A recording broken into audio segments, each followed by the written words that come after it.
Okay, where do we start? First, welcome to my Corvette channel. I appreciate you being here. This is an unscheduled upload, but some important information in real time I wanted to share with you guys. Tomorrow on our channel, I'm going to share with you 4 Corvettes that I ship and load and send to the West Coast. And then on Sunday, we have a follow-up to that fake C8 camo chase in Detroit. I hope you enjoy that on our Coffee with Conti show. Also in real time, this Sunday is going to be sponsored by a great club, the Classic Glass Corvette Club, the Coshocton Roscoe Village Corvette show that I love and I look forward to every year. Of course, we didn't have it last year, but this year I won't be attending. You'll probably know why after this memo. It's pretty stressful right now, picking up the phone, talking about the car, possibility of getting a car. Am I getting a car? Whew. As bad as what I'm going to read to you right now, I read in between. I read everything in between the lines. I kind of overanalyze everything, and I'll share some of that with you here in just a moment. But I do see some good in this memo. And what I'm referring to is, and I want to thank a couple of the dealers that watch me, and I know, and I got some buddies at other Chevy stores, and they called me and said, "Hey, Rick, you see the memo?"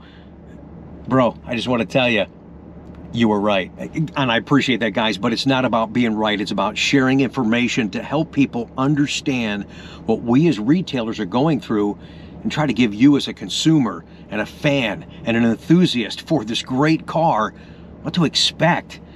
If you were waiting for the June 17th allocation for 2021, there won't be one.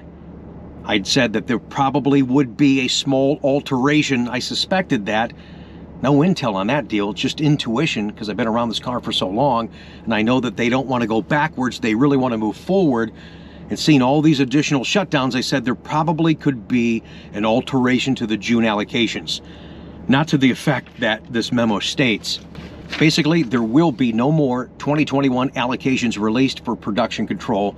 There is no more 2021 Corvette order processing. All allocations for June for all dealers have been canceled. Let me read this, and then I'll dissect it with you, give you my take on it, and some of the good that I actually see in this memo we just got from Chevrolet. Okay. In order to maintain start of production for 2022 model year Corvette Stingray in late Q3, as a result of continued unplanned part shortages not related to the industry-wide semiconductor availability issues, General Motors has had to make an adjustment in the number of Corvette Stingrays available for the 2021 model year. As a result, we are withdrawing our June outlook estimate as published in the most recent allocation guide. We are not planning on canceling any accepted 2021 Corvette orders at event 3000 status or higher. Additionally, as we move into the 3rd model year of the mid-engine Corvette, we will evolve to an available day supply allocation methodology used for all Chevrolet allocation groups, eliminating the need for special allocation guides. Okay, so let's take a second and dissect it, because there is, what I see in here, some good. Even though right now, if you have a 2021 order at 1100 status, 100% you're not getting it. Not even if you were supposed to be in the June 17th allocation release, because there is no longer one. But I told you guys, 3000 status is a good place to be. GM is going to honor that commitment. They accepted that allocation. It's at production control. They're going to build those cars. But it sounds like they don't want to extend the build of 21 like they did in 2020. Everything's been a mess, and we've been playing catch up ever since. So it's nice to see we're going to get back on track a little bit. It hurts right now.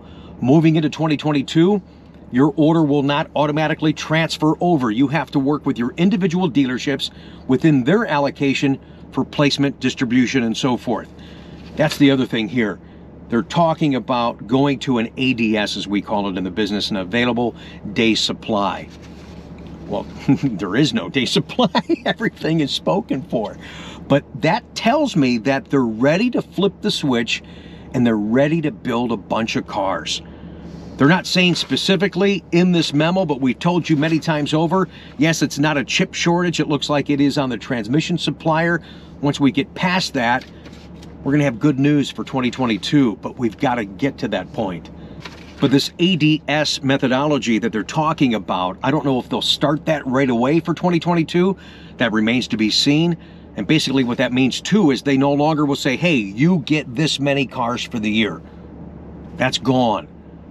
So I think to start 22, they may do that just to get started. But beyond that, you really need to entrust who you're doing business with to make sure that that allocation is being processed and facilitated and delivered, so you can, like we said before, get right here behind the wheel.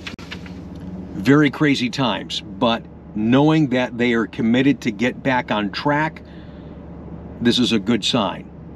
So I wanted to give you that information, first and foremost, directly from Chevrolet.